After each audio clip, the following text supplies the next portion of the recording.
Hi, how are yous? Good? Great. Hey, nice. My mum called me the other day. She said, I think you've got this thyroid condition. A lot of the women in our family have it, and you've got all the symptoms. You've got weight fluctuation, skin prone to breakouts, and you're quite irritable and rude. And I was like, well, I fucking hope I've got it. Otherwise, this has just been quite a mean phone call. It happens like that. It's a bit of a mug off. It happens a bit. My friends and I have this thing, we call it the abomination theory. It's this theory we've figured out that in this world there's you, and then there's people who look like you but better. And then there's people who look like you but a bit worse, and we call them your abomination, right? Everyone is one, everyone has one, it's quite beautiful. But what we do is every time we see each other's abomination is we'll give each other a call. I got a call from my friend the other day. He said, I just saw your abomination, worst one yet. She was really sweaty and she was carrying 2 plastic bags full of chicken, just kind of running along the street. And I said, what, was that like an hour ago? Oh, you're a clever crowd, it was me, yeah. I have got some beautiful friends. I've got a friend, she's very beautiful, she's a model. I'm always asking her about it. And the other day I was like, oh, what's the worst thing about being as beautiful as you are? And she said, the worst thing about being as beautiful as I am is that when guys break up with me, I know it's because of my personality. I was like, yeah, that is tough, actually. Yeah, it's funny. I use my phone too much. I always like trying to figure out ways to get off my phone. There's this new thing people are doing. A lot of people are downgrading from their smartphones back to old flip phones. My friend did this. She came over going out to a restaurant. She said, look, I've got a flip phone again. It's amazing. You know, I'm not going through my emails. I'm not scrolling Instagram, comparing my life to other people's. I just feel so in the moment. I was like, oh, cool. I guess I'm getting the Uber. You've really just sort of outsourced your anxiety to me there, haven't you?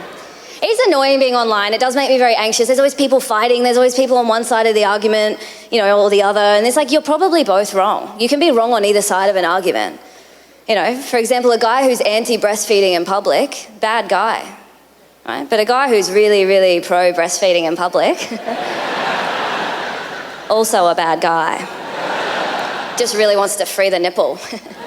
He's like, yeah, I'm a male feminist. Get your tits out. I know there's a lot of nice male feminists, but there's a lot of annoying ones. I feel like a lot of male feminists are like that animal that we tried to introduce to eradicate pests, and they've become more annoying than the original pest. Single at the moment. It's hard to be single. You can't. I'm not naturally confident. I've got a tramp stamp that says "Don't leave."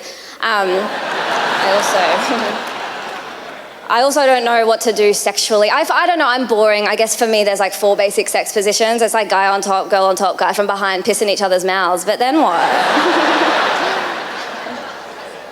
I don't know, do you know? I don't know. I don't know what to do. So, and I don't want you to think I'm sex positive either. I'm actually quite sex negative. It was the girl the other day, she had a bag saying, eat pussy, it's organic. I was like, okay, I'm having Eggs Benedict. But that's cool that she's empowered. I thought that was great. You know, she's like sexually in charge. But fuck, if the roles are reversed and that was a guy being like, suck dick, it's paleo, you'd have to call the cops. It's disgusting. It's like, I'm ashamed by saying. It's to the point if I see a pregnant woman walking around, I'm like, you're just admitting it. I am indeed Jimmy Carr. You're in very safe hands. I've been doing comedy now for, money and sex. Going awfully well. I should explain, I look like this because my dad is Irish and my mum is Roger Federer.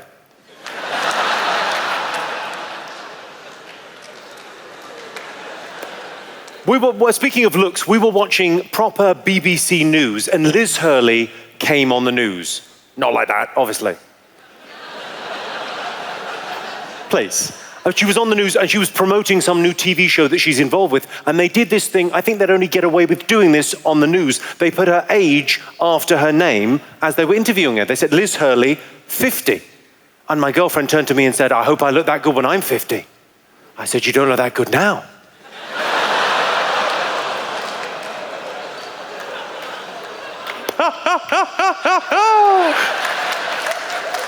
You don't know what she looks like, come on. I like horror films. Anyone else like horror films? I like horror films. I like watching horror films hiding behind the sofa because that way my neighbours don't know I'm there. I like those black and white films where no one says anything. Interracial porn.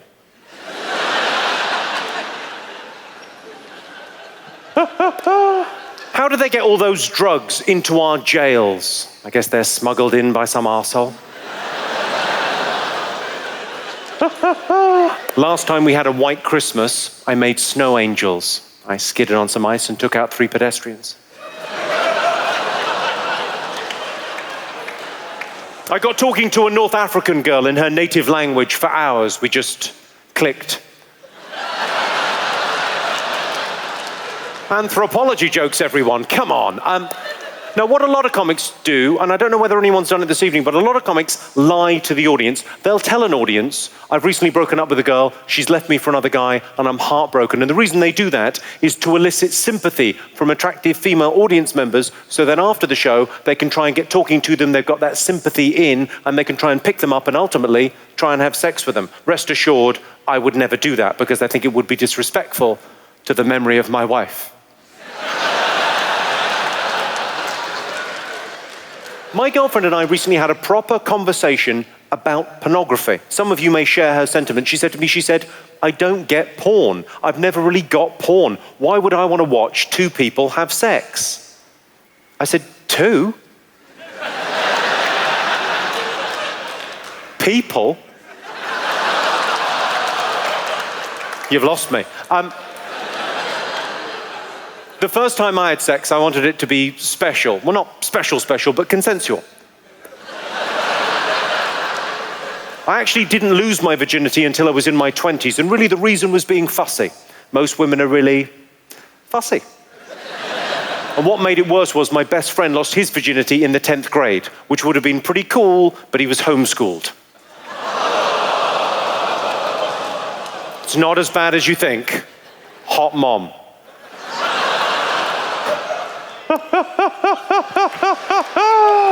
Fun.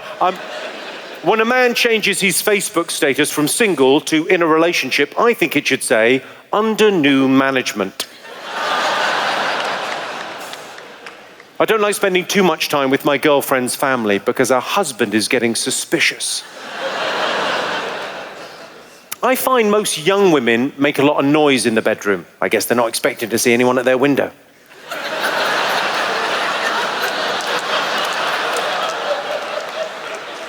Here's a question for everyone in the room. You can all answer this. Who here has had bad sex? Who's not saying because they're with the person they had the bad sex with? The look you just gave him. There's something you can get, gentlemen, if you have, or you perceive that you have, a small penis. It's called an Audi convertible. My jokes occasionally get me into, trouble. I got stopped speeding recently. I got pulled over by a police officer, stopped speeding, and the police officer came to the window of the car, and as they do, he said, do you know how fast you were going? I said, I'm sorry, officer, clearly too fast, my apologies. He said, 88 miles an hour. I said, I was trying to get back to 1955. 3 points on my license that cost me. Would you have let me off? Good on you, Montreal. Yeah, a lot of people think 88's too fast to be doing in a 30 zone during the day. But in my defense, I was hammered.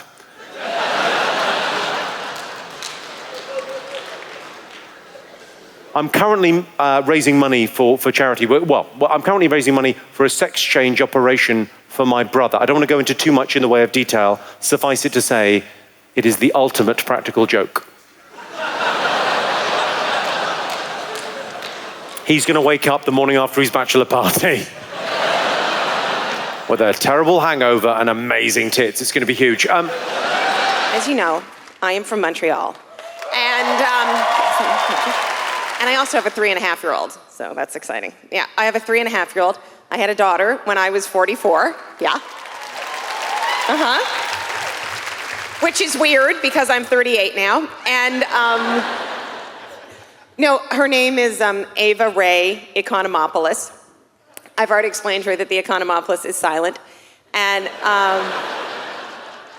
it's hard to pick a name. I wanted to name her Emmy because I've always wanted an Emmy. And But when we were trying to pick her middle name, it was like everybody was giving a suggestion. So someone said, what about Lily? And I'm like, no, that's like a pole dancer. Absolutely not. And then one said, what about Marie? And I'm like, my mother's like, that's so Catholic. Like, oh. And so my daughter's father's mother said, well, what about Gina? And everyone's like, that's so pretty. And I'm like, hello, Ava Gina is not gonna be my daughter's name. No. You know, we'll be like the christening and the ministry will be like, Ava Gina. What? And you know, she'd be like a rebel at 16. It's pronounced Evagina. Do not rub me the wrong way. Anyway, wrong? Wrong, a little bit wrong? Because I was so young when I had my baby, I had like 1 million sonograms taken, so I started my own website, MyTubes. And it's sort of bizarre though, because she loves candy and she's constantly taking her clothes off. And she goes up and like dances to people like a little call girl. She's like, got any candy? Candy, I'm like, stop it. It's kind of perfect that I have a 3.5-year-old because I'm like basically perimenopausal, so we're like perfect companions. We both cry uncontrollably for no reason. We love candy and we enjoy battery-operated toys. So I was reading her 50 Shades of Grey, and no, it's the Canadian version, 50 Shades of A. It's the same story, but everyone says sorry right afterwards. And that is the most unrealistic books I've ever seen. 3 volumes of sex, not 1 bladder infection. Fiction, okay, fiction. Seriously, she should be on an IV of cranberry juice by the 2nd chapter. Just like.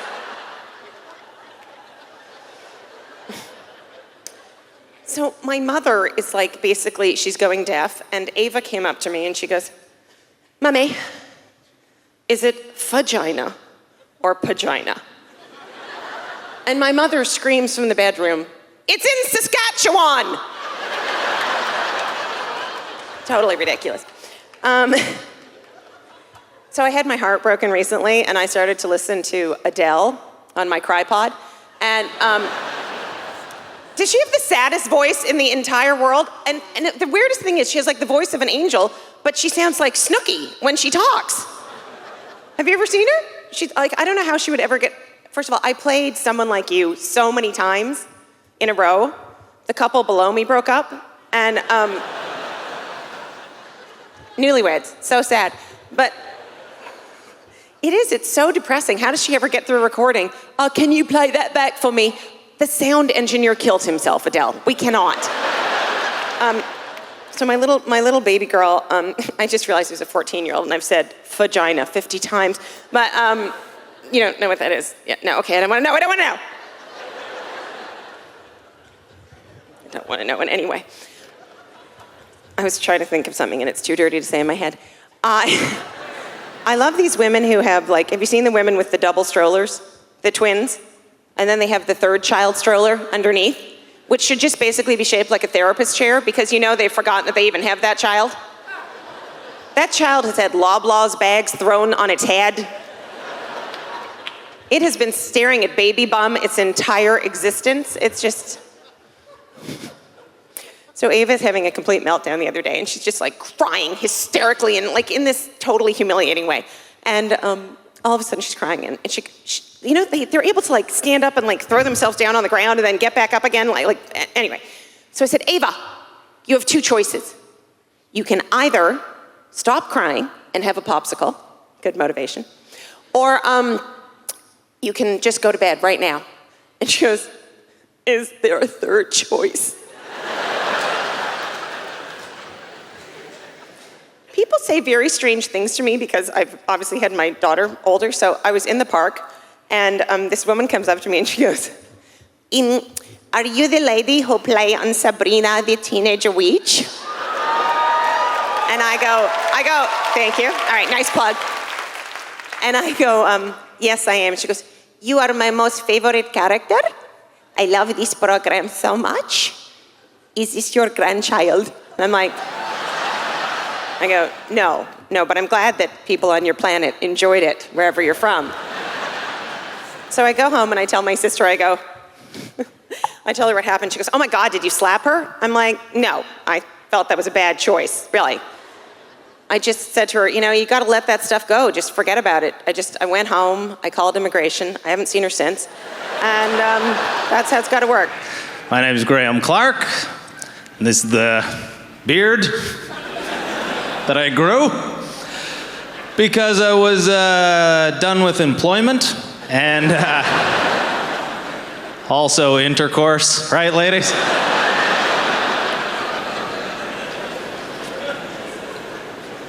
My whole life has changed ever since I had this beard. Like, I'm in with a whole crew of people that I didn't even know was a crew.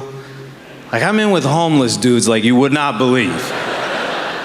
Every city I go to, especially here in Montreal, if I'm walking down the street and there's panhandlers asking every guy walking by, like, hey, sir, spare change?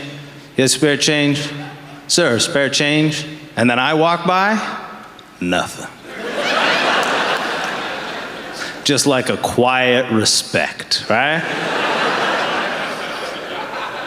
Just like, oh, looks like somebody got himself a hat. Pretty good. I was looking for a job a while ago. I was looking on Craigslist. I don't know if anybody here has ever looked for a job on Craigslist. Yeah, dark times, sir. The thing about Craigslist is a lot of the ads will start with a leading question, right? Something like, are you motivated? And you're like, why you gotta be like that, Craigslist? All right.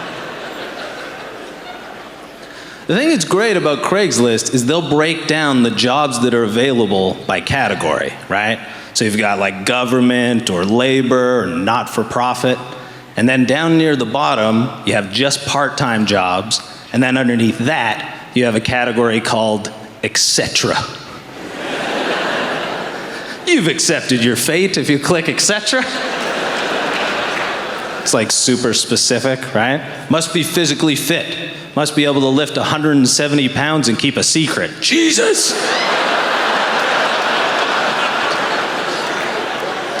No thanks, Craigslist.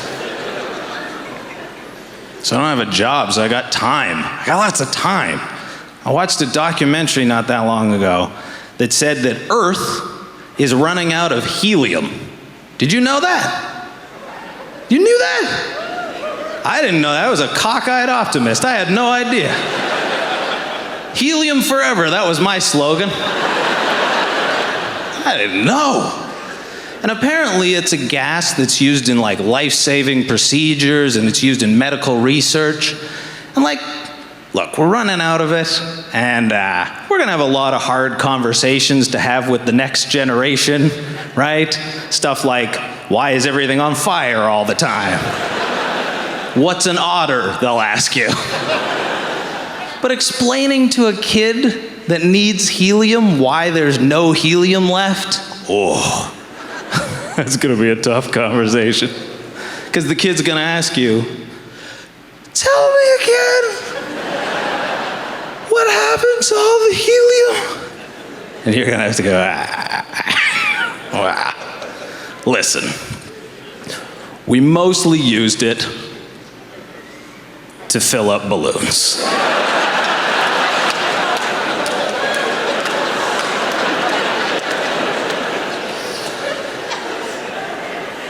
Then the kid's gonna ask you, for transportation?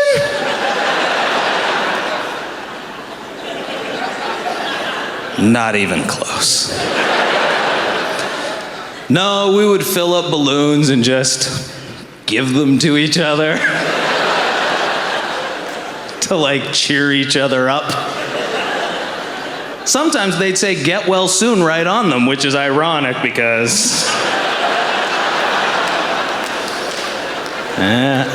we truly were the greatest generation. Yeah.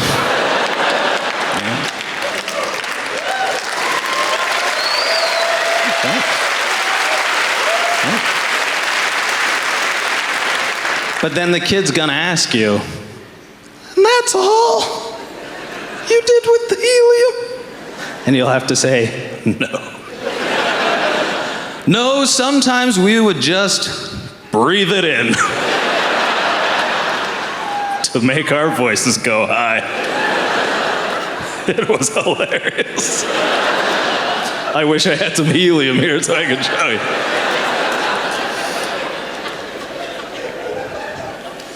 You know, I also learned, I watched a documentary on mermaids. And spoiler alert, they don't exist. But here's the thing about mermaids, right? The myth got started because sailors were out at sea and they were seeing something that they thought were beautiful women fish that they were falling in love with, right? So this documentary crew went on the same voyage to see what it was these sailors were seeing that they thought were mermaids. And it turns out what they saw were seals. Now, we've all been through a dry spell, right? Huh? I was talking to my friend who's like an amateur marine biologist, right? And he said, I don't think, based on where they were in the water, I don't think it was seals they were seeing. I think it was manatees. And I was like, that's not better. That's not better. That's much worse. I was just saying, if you were out at a bar tonight and there was a group of seals hanging out and then one manatee, you would tell your friend, like, distract the manatee. Trying to get with one of these seals. How many people hate your job? The rest of you, fuck off. Listen, if you're not, we just read the Bible and pet kittens all day. Listen, if you like your job, this is not for you. But if you hate your job, listen closely. Stop going. And that's easy to say, but you don't have that much time. You have about 40 years where you're not shitting or drooling uncontrollably, all right? Because the first 20 years, you're like, I don't know what I want to be. And the last 20 years, you're like, I'm a potato. So that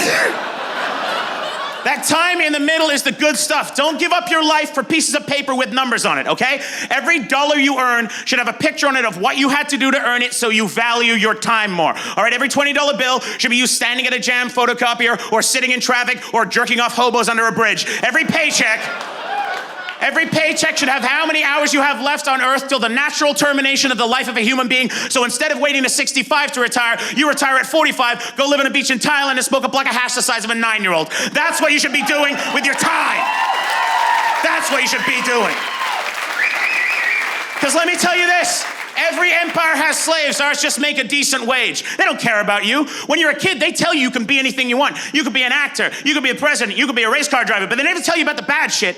They never tell you about the crushing student debt and the fear and the uncertainty. It's false advertising. It's like how you never see any crying in a beer commercial, you know? Every beer commercial is like, beer's awesome! It's never some guy behind a dumpster going, Corona.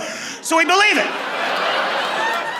it. So when we're young, when you're 6 years old, you put on a cardboard box and go, I want to be an astronaut! I want to be an astronaut! You run around, you bang your head off shit, I want to be an astronaut! You're going to be an astronaut. And when you're 16, they go, you don't have the math to be an astronaut. And you go, fuck. I want to be a rock star. I'm going to get a guitar. I'm going to Hendrix this. I'm going to be a rock star. And you're 20. They go, you don't have the looks to be a rock star. And you go, crap.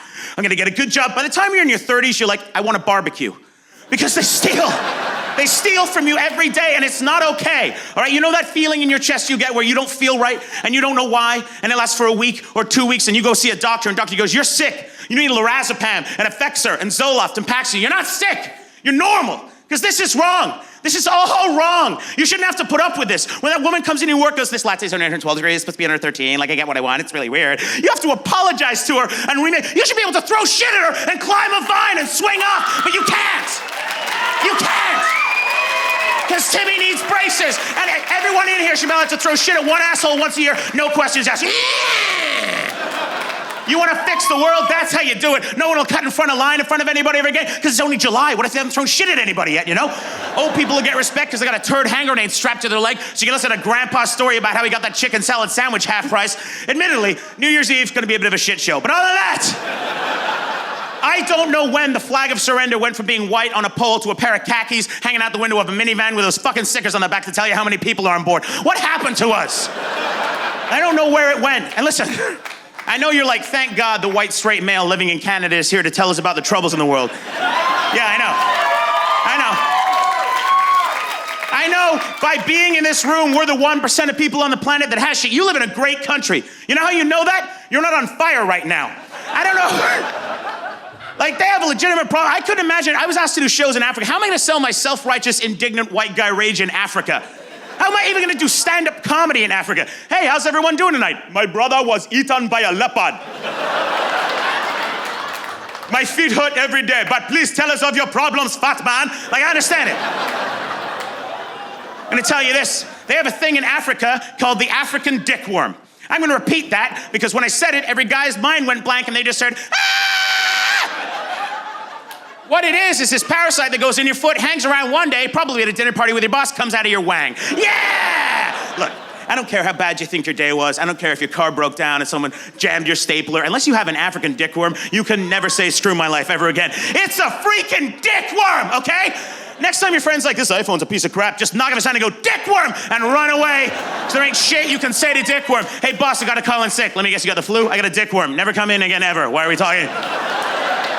I'm gonna leave you with this. We live in a planet where people are begging for money on YouTube. They're going on YouTube and go, if you guys could PayPal me $1. Sell the camera, moron. What's next? A homeless guy with a sign that says, follow me on Twitter? Is that what's next, really? I don't even know what a homeless guy's Twitter would be. It'd be like, drugs, hashtag hash. Like, I don't know. And I know the only difference between me and a crazy guy is this microphone. You take the mic out of my hand, you put me on any downtown street, I'm just a guy walking around going, pretty girl falls over, throw shit at people, dickworm! So boys and girls, I don't know if you can hear it. Yeah, I'm British, born and raised in London, England, from Nigerian parents, but now living in New York City. So I now live in the States, live there now. Used to live in Los Angeles, had to leave Hollywood, because I don't fit into the Hollywood industry. I don't have the Hollywood look. I mean, look at me. Look at me! Look at me. I don't. Look, there's two looks for black women in Hollywood. You either look like Halle Berry or Precious. And there's 7 people have seen that movie. I don't fit into Hollywood. Look, you can't see me playing Beyonce in a biopic, can you?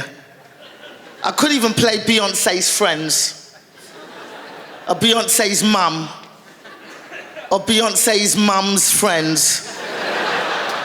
I could possibly play somebody who robbed one of Beyonce's mum's friends, and then end up on Orange is the New Black.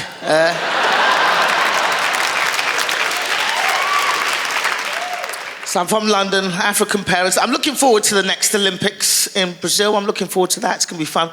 I think African countries don't need to step up their Olympics game. I don't know if you saw the London Olympics and the rower from Niger who came last. Like really last. Like super last. Like, what the hell are you doing here last? Last. Do you realize he'd taken up rowing? Not started training, taken up rowing 3 months before the Olympics. So literally this guy was in Africa in his little hut watching some white dude from Cambridge rowing, and he looked up and went, you know what? I think I can do that. So he built himself a boat out of sticks and locusts and dreams and came to England to come last. And that's not the first time African countries have come out with this rubbish at the Olympics. I don't know if you guys remember the 2000 Sydney Olympics, and there was a guy there that became affectionately known as Eric the Eel. And this was a guy who'd learned to swim 2 weeks!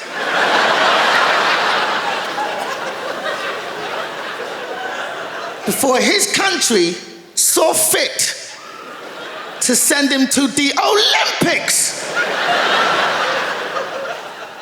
to swim against the best swimmers in the world. And guess what happened, boys and girls? Guess what happened? He came last. Like last, like really, really last, like super last, like Jesus Christ last. And he was the best swimmer his country had to offer. What the hell were the other swimmers like?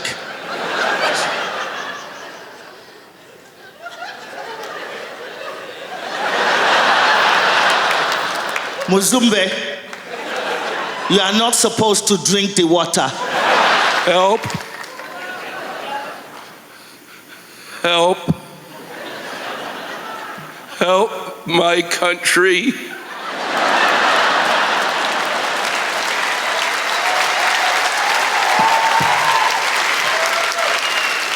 Please, please help. We've fallen and we can't get up. You know, at every gala that I've performed at, every time I have come to your country and done a show, I have begged you people to help us. I asked for an invasion. Was that too much to ask?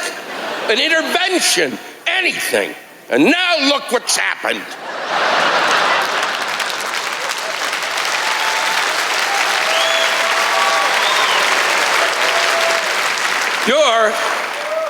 You're going to be in for a refugee crisis that you can't even imagine. And one way to control this is to immediately, the day after our election, be sure that you tell all Americans that it takes 3 American dollars to buy 1 Canadian dollar.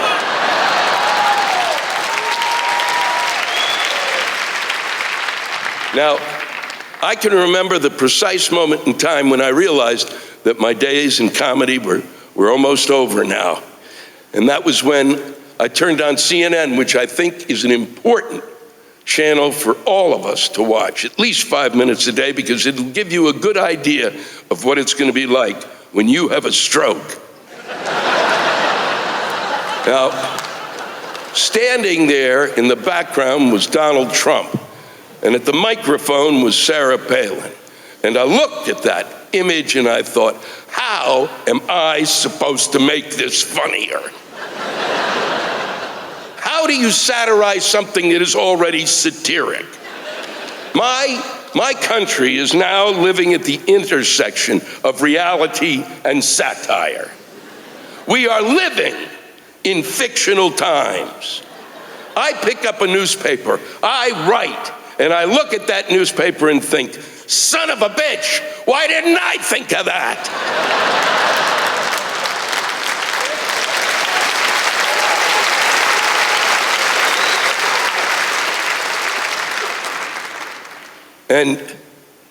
And I realized I was right when I turned on Saturday Night Live the next weekend, and there was Tina Fey doing Sarah Palin, doing the speech that Sarah Palin did. But the writers at Saturday Night Live didn't write another speech.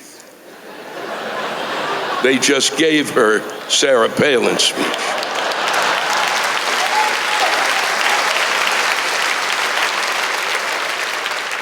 I rest my case. But for those of you who know my work, and I think this will come as a shock to you, but you know, I wake up every morning brimming with optimism.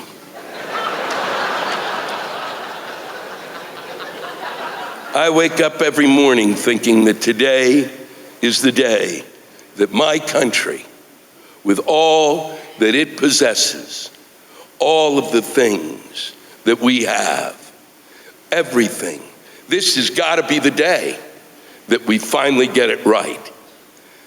Why wouldn't it be the day? After making mistake after mistake after mistake after mistake after mistake after mistake after mistake after mistake after mistake after mistake, wouldn't it be possible that this would be the day that just by accident we'd get it right? It has to be the day. How many mistakes can a country make?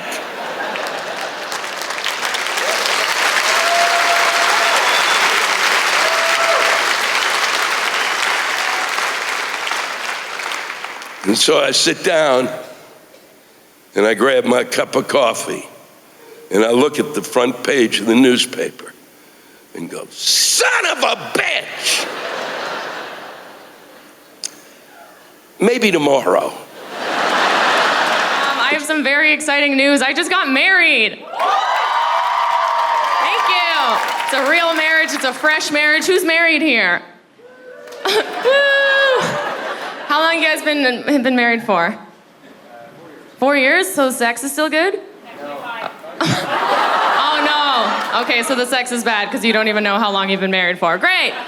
The reason I ask, getting so personal off the top, is because my husband and I, we dated for 6 years before we got married, and I'm noticing that after 6 years, our sex life is changing. For example, I got very aroused the other day because my husband went to go yell at our neighbor. Because the neighbor was playing his music too loud. Like, that's weird. I even Googled man yelling at neighbor porn. Just to see if, like, other people were into it, and they're not. Little bit of context, our neighbor is a 75-year-old man. Yeah, he's just this, like, old fuck who parties harder than we do. We live in a condo. He lives directly beneath us. He's always just blasting his music, right? Other day, husband and I are just, like, sitting on the couch watching Jeopardy Kids Edition, because I like to feel smart. And underneath us, all you hear is, like, like old man's having a rave by himself, apparently. And before I can even say anything, my husband leaps off the couch, crushes his beer can in his hand, and goes, "This ends tonight." And just runs out of the apartment. I'm like, oh my God, my knight in shining sweatpants, right? Like, he was defending me and I loved it. A couple seconds later, I hear my husband downstairs knocking on the old man's door, screaming at this old guy like I've never heard him scream before. And the old man's screaming back at him, and I'm upstairs just like listening through the floorboards, like, because this is my foreplay, right? And they're going at it hard too, just like back and forth and back and forth and back and forth. All of a sudden, it's quiet. 30 seconds later, my husband comes bursting through our door, glistening in sweat, points at me and says, "It's been handled." I'm like, oh, really? It's been handled. That's the hottest thing I've ever heard. Go yell at the neighbor tonight. Do it. Because we had the craziest sex of our lives. I was just like, talk dirty to me. Right? Like, yell at me like you yelled at the neighbor. And he's like, okay. Shut the fuck up, old man. I'm gonna call the cops. Gross. Guys, I have a little medical condition called IBS. It's irritable bowel syndrome. Woo! Anybody else have IBS? Let me hear you fart. No, just the ladies.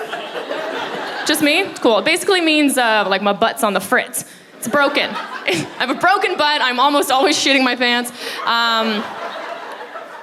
And let me just preface this next story by saying it should be mandatory for public restrooms to play heavy metal music. Okay, because I'm out for dinner the other night with a bunch of girls night at fancy restaurant, nom nom nom nom nom. We're having a great time. Until it hits me. It just comes out of nowhere. I feel it in my guts, and I'm like, "Argh!" And they're like, "Are you okay?" I'm like, "I'm fine. I'm just gonna go to the ladies' room, powder my nose, be right back." And then I'm just trotting to the washroom, like clenching my asshole. And I get in there, and there's 3 stalls completely empty.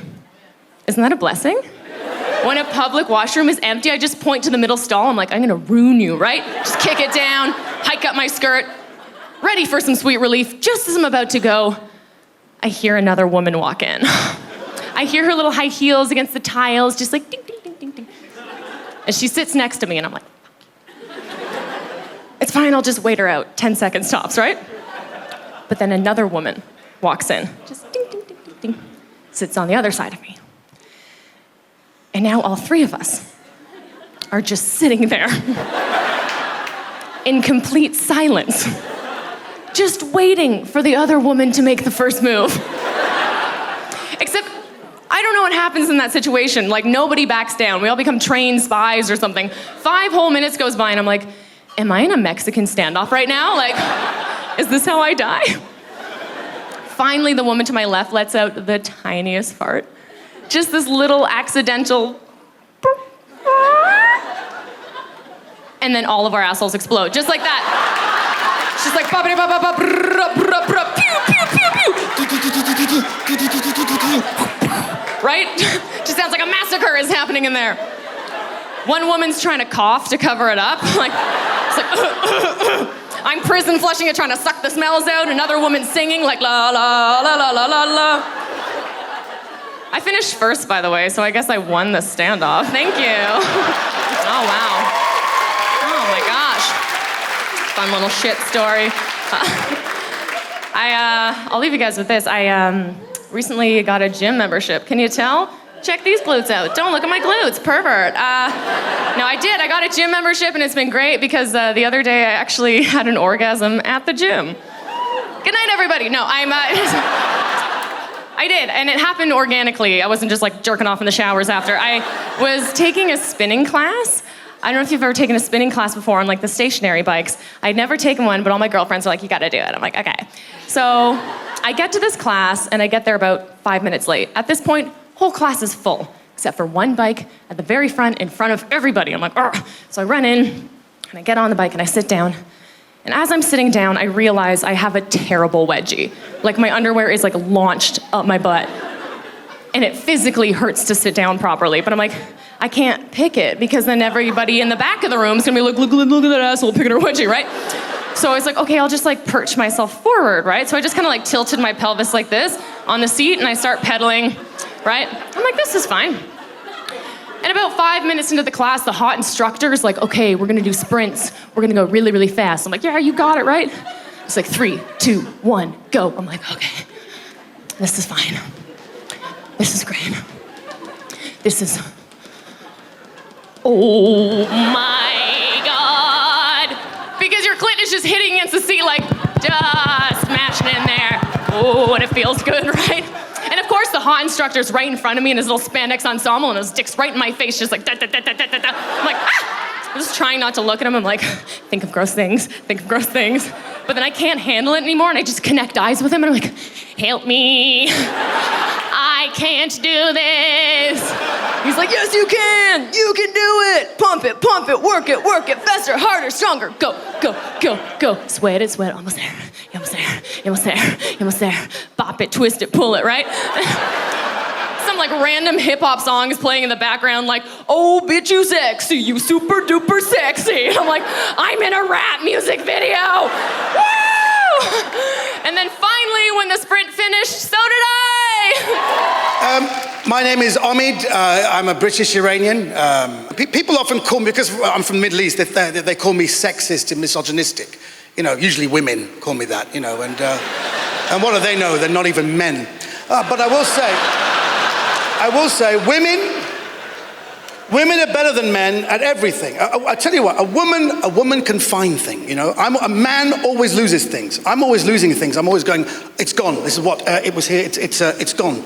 What? The baby. No idea, I've lost the baby. A woman can find a needle in a haystack. It's amazing. This is why there will never ever be a female pope. Do you understand this? Do you know why? Because the church lost the Holy Grail 500 years ago.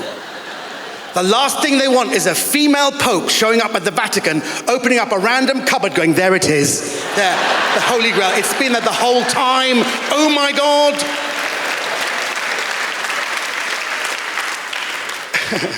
And this is the reason why we love, do you know why I love you guys? Because when you see me, you don't see ethnic. You know, the Canadians, when you see me, you just see not American. And I think that's a wonderful thing. It is.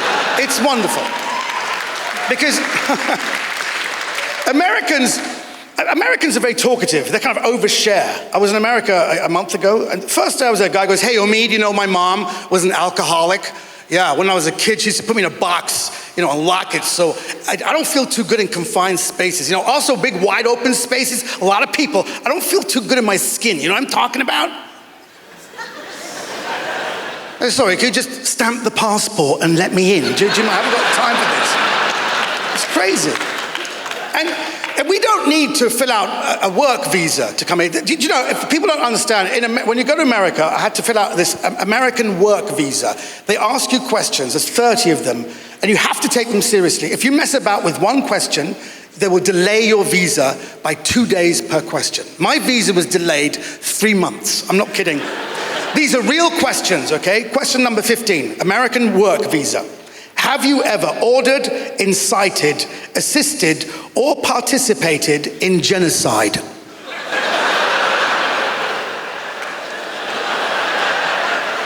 I wrote, no, but the night is young. Are you kidding me? Question 18, are you or have you ever been a drug abuser or addict? I wrote, no. My motto is never get high on your own supply. As my good friend Pablo Escobar used to tell me. Here's the best one, question number 30. Have you come to the US to engage in prostitution?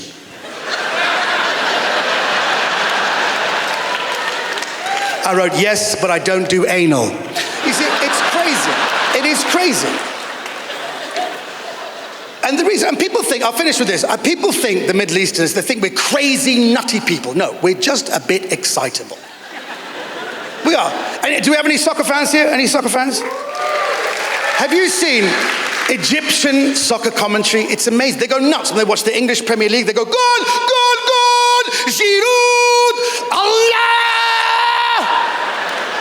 The game's not even kicked off. People just warming up. They're going crazy. Ya Allah, look at him stretch. It's unbelievable. If you all know Lionel Messi of Barcelona, if he scores a beautiful goal, their minds explode. They go, Messi, Messi, Messi. Ya walad, ya walad, ya walad. Sahab al-hulul. في كل زمان, في كل مكان. حتى حدث Messi. هو the Messi. هو the Messi. Now don't clap. That's not the funny bit. The translation is incredible. They say, Messi is the stealer of hearts. Messi is the creator of solutions. Messi has the eye of the griffin. I'm telling you, if Messi was gay, I look the other way. Wallahi. If I found Messi in a compromising position with his boyfriend, who, by the way, came from the Sudan, and he took him in because he fell on hard times, at the same time, Messi was biting on a crispy bacon sandwich, I still pray to Messi 5 times a day. Ya Wallahi. And they do this because their own soccer is so boring. Have you seen Egyptian football? This is Egyptian soccer commentary. This is Muhammad, lovely pass to Muhammad.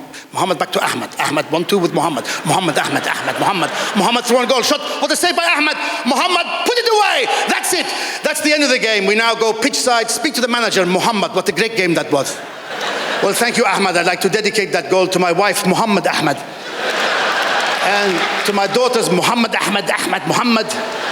And to my newborn son, James Blunt. Gigs in Canada are so ridiculously positive, it's amazing. Whooping, cheering, it's amazing. But it's nice to laugh, life's stressful, isn't it? Here's a question, has anyone here ever taken their laptop to be fixed? Yeah, did you hear that deafening silence? Burn it, smash it with a hammer. It is terrifying. You're holding onto your laptop and suddenly all the ghosts of porn past start billowing out. It's like carrying a hostage for a border. Like any second, the laptop's going to go, help! I've seen so many things! I'm holding onto this laptop. Does your brain ever do this? Mess with you for no reason, right? I'm in this shop. My brain went, hang on, Ross, before you hand it in, what if you're a paedophile? No, I'm not. But I genuinely found myself thinking, what if my little brother, in the dead of night, has gone onto my laptop, gone on Google, and just put little kids' dicks, search. Because I've done that to him. Some people applauding, you don't even know why I did it. Last year, my brother put me on Grindr, so let's call that 1-1. Yeah, Russell How Hard caused quite the kerfuffle. Come on, we've all done weird stuff when we were 7. I once put marbles up my brother's arse, you know? Don't do it anymore. I was an older brother. I convinced him if we got enough in there, he'd turn into a wizard. That's the kind of thing you do. Interesting, yeah. The look of horror on my mum's face. You're gonna kill him! Back off, Mum, I'm near the record. My brother's like that, am I magic yet? But I'm a childish man, you know? I still get excited, this is so pathetic, but I still get excited when I go home and I see my mum's shopping list on the kitchen table, you know? It's like when I was 10, just sat there, mother's list, I'll add a few things. Heroin. pathetic, but nothing makes me happier than the image of my mum confused in a soup. Got my milk, got my potatoes. What's that say? A big pot of lube for my gangbang parties. We hit the jackpot one year. She asked the man in the supermarket whether they sold crystal meth because she couldn't remember whether she put it on the list or not. Excuse me, love, you got any crystal meth? It says here I need a shitload of crystal meth. I'll never tire of teasing my family, you know? Our favourite, you've got to play this game, right? We play the murr game. Somebody might say something suggestive in our house, like Dad might go, God, that back door's a bit stiff, and you have to go, murr, right? Who wants a juicy sausage? Murr. We've been playing this game for about 20 years. Does my mum understand the rules? No. Does it stop her from joining in? Absolutely not. This is why I love my mum. This is why I was lucky to have been raised by such a joy monkey. I said to her recently, I was like, wait, do you want a cup of tea? And she honestly looked at me and went, Murr. Got you. You didn't get me, did you? Let's go through this one more time, you wonderful dumpling. It has to sound rude, but not be rude. That's how can a cup of tea possibly be rude? And she looked at me and went, I don't know, Russ, you could pour it up your ass. Murr. Now, if you're lucky enough to have been raised by a woman that fantastic, it's a treat to spend time with her. And I'm really famous in England. I say that not to show off, but to prove just how much my mum enjoys it, right? I'm in a car taking my mum to a premiere, right? Which I'm aware is a little bit wanky, but that's what's happening, right? Driving to the premiere, we're stuck in traffic. A man gets out of his car, knocks on the window, goes, excuse me, Russell, can I have a photo? And that's pretty weird. It's made even stranger when your mum is next to you going, help! He's kidnapped me!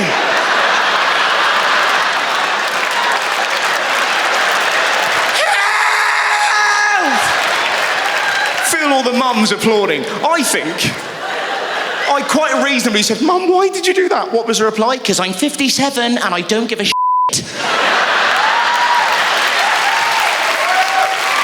We arrive at the premiere. She'll be delighted, I'll tell her, right? We arrive at the premiere. It's one of the greatest moments of my life because my little sister is in a film and I'm sat there next to my mum. My heart is thudding with pride. My little sister in a film. Imagine it. And then it happened. Halfway through that film, there's a part where my little sister gives an old man a hand job. Like, on screen. It wasn't just sat. I got a problem. I don't know if you've ever sat down and drawn up a list of things you don't ever want to see. But I would argue at the top of that list, we'll be watching your little sister give some old fudder a wristy when you're sat next to your mum. And my mum looked at me and went, Meh.